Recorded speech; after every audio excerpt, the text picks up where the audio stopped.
નમસ્કાર વિદ્યાર્થી મિત્રો, હવે આપણે અગાઉની રીત ન્યૂનતમ વર્ગની રીત સામાયિક શ્રેણીમાં બીજા નંબરની જે રીત છે એની આપણે અગાઉ ચર્ચા કરી કે આ રીત તમે સુરેખ નિયત સંબંધ ચેપ્ટરમાં ભણી ચૂક્યા છો. ખાલી ફરક એટલો છે કે x ની જગ્યાએ શું કરવાનું છે, અહીંયા t મૂકવાનું. તો જુઓ મિત્રો, ન્યૂનતમ વર્ગની રીત એની અંદર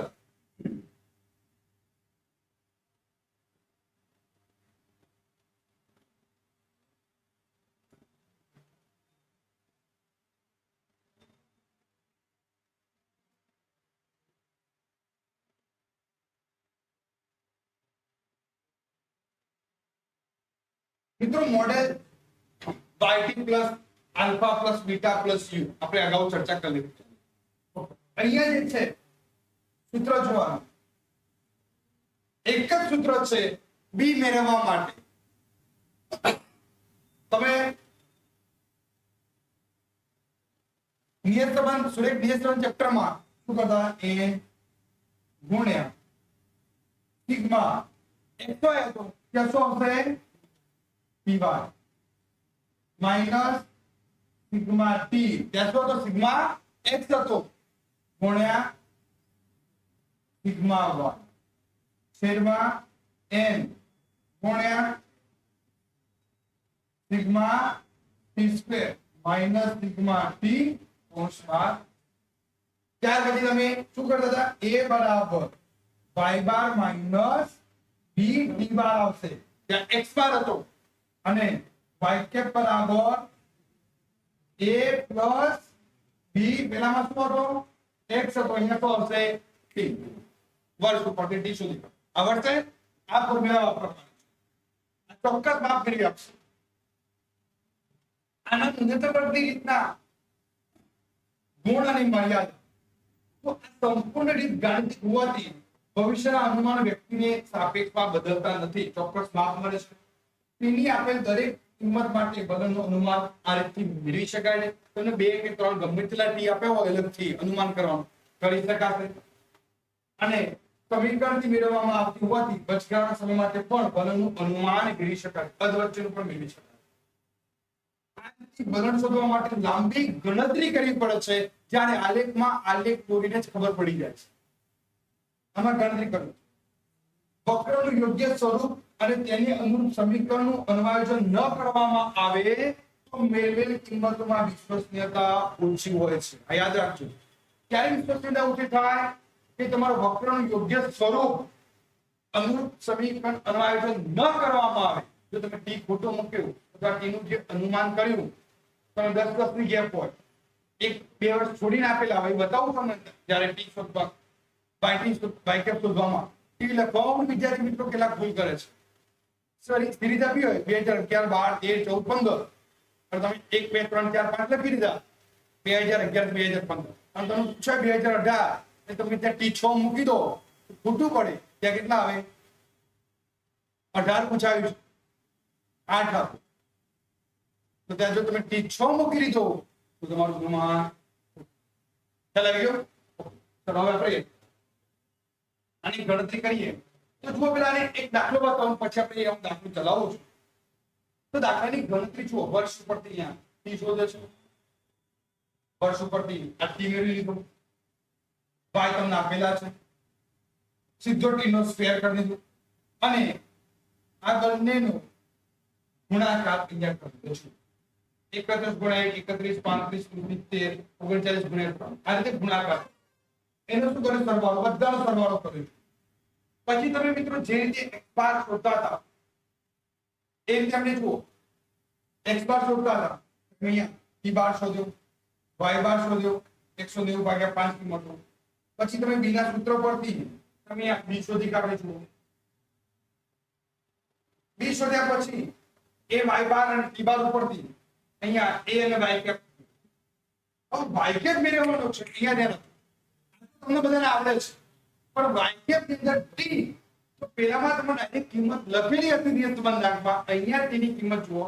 અહીંયા શું કહ્યું છે મિત્રો, 2017 માટે અહીંયા કયું વર્ષ આપ્યું છે, મેં ત્યાં કયું વર્ષ આપ્યું છે, 2017 માટે ટી કેટલો લેવાનો, ટી કેટલો લેવાનો? તો જુઓ 11 1 તમે અહીંયા લખ્યું છે 11 1 12 2 13 14 4 15 5 16 6 17 કે આવે 7 આવે યાદ રાખવાનું. તો જો અહીંયા આ સૂત્રમાં ટી ની જગ્યાએ કેટલા મૂક્યા છે 7. 2017 માટે ટી કેટલો આવશે 7. અને આ રીતે y કેપ ની ગણતરી ખ્યાલ આવ્યો? અહીંયા જરા વાત નહીં. હવે આપણે સ્વાધ્યાયનો દાખલો જોઈએ તો બધા ગણતરી જોડે કરીએ.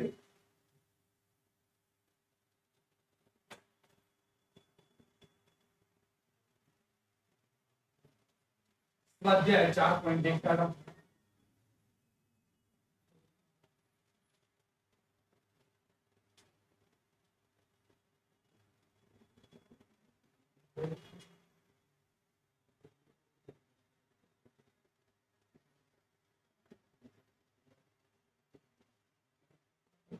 મિત્રો સ્વાધ્યાય 4.2 જુઓ. એનો પહેલો દાખલો બધા હાથમાં કેલ્ક્યુલેટર રાખો. ગણતરી કરી છે આપણે.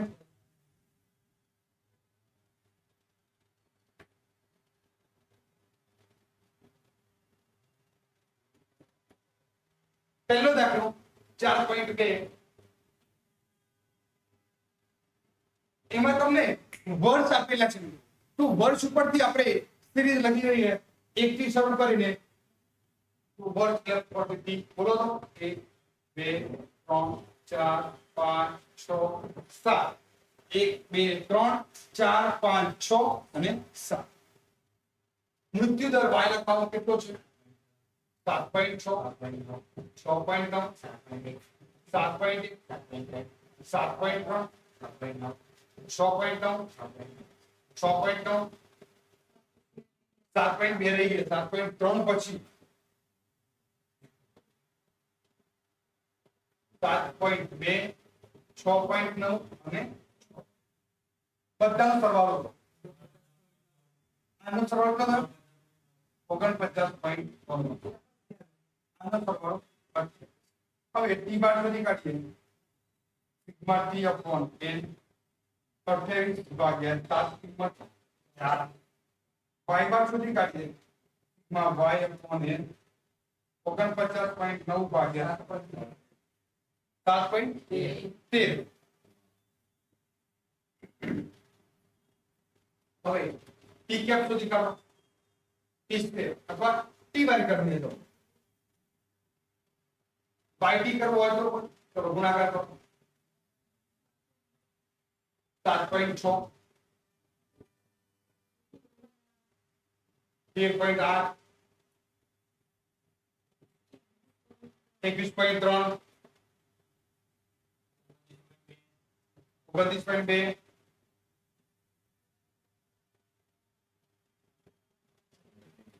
36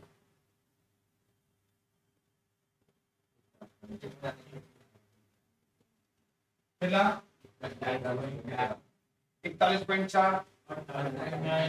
48.3 ટોટલ કરો બધા 157.6 1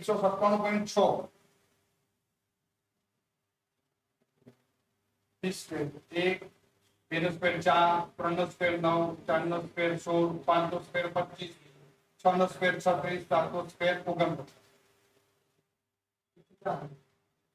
140. अब મિત્રો સૂત્ર કયું હશે તો b બરાબર n સિગ્મા ty અથવા આપણે અહીંયા anti y કહીએ તો પણ ચાલે y t તો પણ ચાલે sigma ty minus sigma t ગુણ્યા sigma y n sigma t square minus sigma t કોસ બાર n કેટલા છે સિગ્મા ty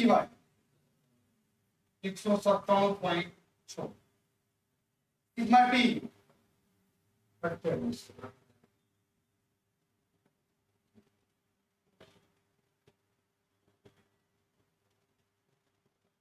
49.9 નીચે n 7 t સ્ક્વેર 140 અને સિગ્મા t નો ગુણાકાર કેટલો થાય છે મિત્રો 1383.2 આ બંનેનો ગુણાકાર 1397.2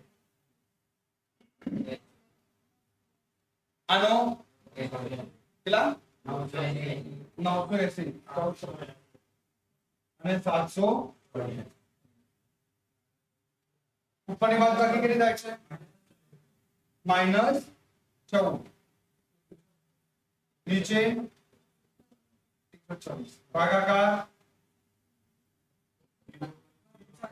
194 થાય ને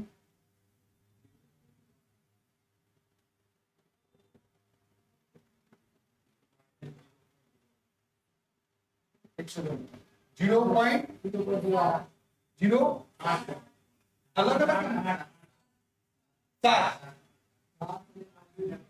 -0.0 अब मित्रों ત્યારબાદ તમારે એ શોધવું પડશે y બાર માઈનસ dt બાર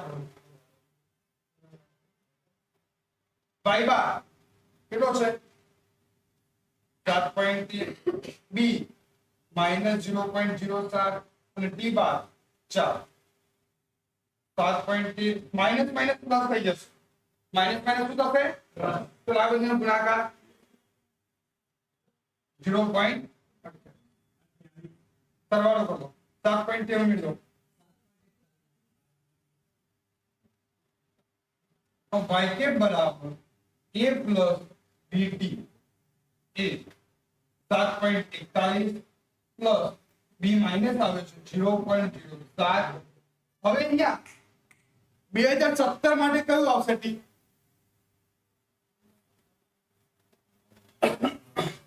કેટલા આવશે સમજાવું કદાચ છે મિત્રો ખ્યાલમાં અહીંયા 15 લાસ્ટ 2015 સિરીઝમાં છે 14 15 તો 15 માં કેટલા લીધા છે 7 તો 15 એ 7 16 કઈ આવે 8 અને 17 કઈ આવે 9 ઓકે તો અહીંયા 17 કેટલા આવશે 9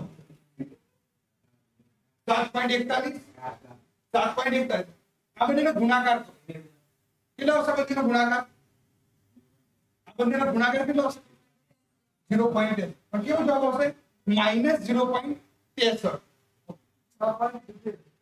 આમાંથી બાદ કરો કેટલો જવાબ આવ્યો 6.78 આન્સર ચેક કરો તો આપણો y કે 6.78 આવી જાય છે ખ્યાલ આવી ગયો મિત્રો તો મિત્રો હવે સ્વાધ્યાય 4.2 ની અંદર દાખલા નંબર 2 એની અંદર મારે પ્રશ્ન છે યાર એ તમે કમ્બાઈન આપીને જુઓ 7 9 9 10 તો ત્યાં પણ તમારે 1 2 3 4 5 6 7 અને 8 અને જ્યારે શોધવાની વાત આવે અહીંયા કેટલા આવશે 9 તો ટી તમારો ત્યાં કેટલો આવશે ખ્યાલ આવી ગયો મિત્રો આ રીતે દાખલો બીજો ત્યાર પછી દાખલા નંબર 3 અને 4 એ પણ તમારે જાતે કરવાના છે આવડશે ને ત્રીજા દાખલાની અંદર બે પૂછેલા છે જો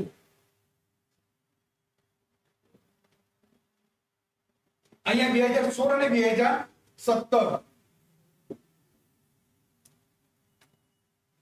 2016 અને 2017 તો ધ્યાન તમે અહીંયા શરૂઆત 1 2 3 4 5 6 કરો ત્યારે 2016 માટે 7 અને 2017 માટે કયો આવશે 8 તો y કે તમારે બે વખત સમીકરણ મૂકવાનું ખ્યાલ આવી ગયો તમને અને ચોથા દાખલાની અંદર 2021 છે અહીંયા જો 10 10 ની ગેપ છે અને તો પણ તમારે 1 2 3 4 5 અને જો 71 81 91 1 અને પછી હવે 2021 કયો આવશે 6 અહીંયા તમારે કેટલા લેવાના ખ્યાલ આવી ગયો ભલે 10 10 ની ગેપ હતી વર્ષમાં તો હવે નેક્સ્ટ ટાઈમ આપણે ચલિત સરેરાશની રીત ચલાવીશું ઓકે મિત્રો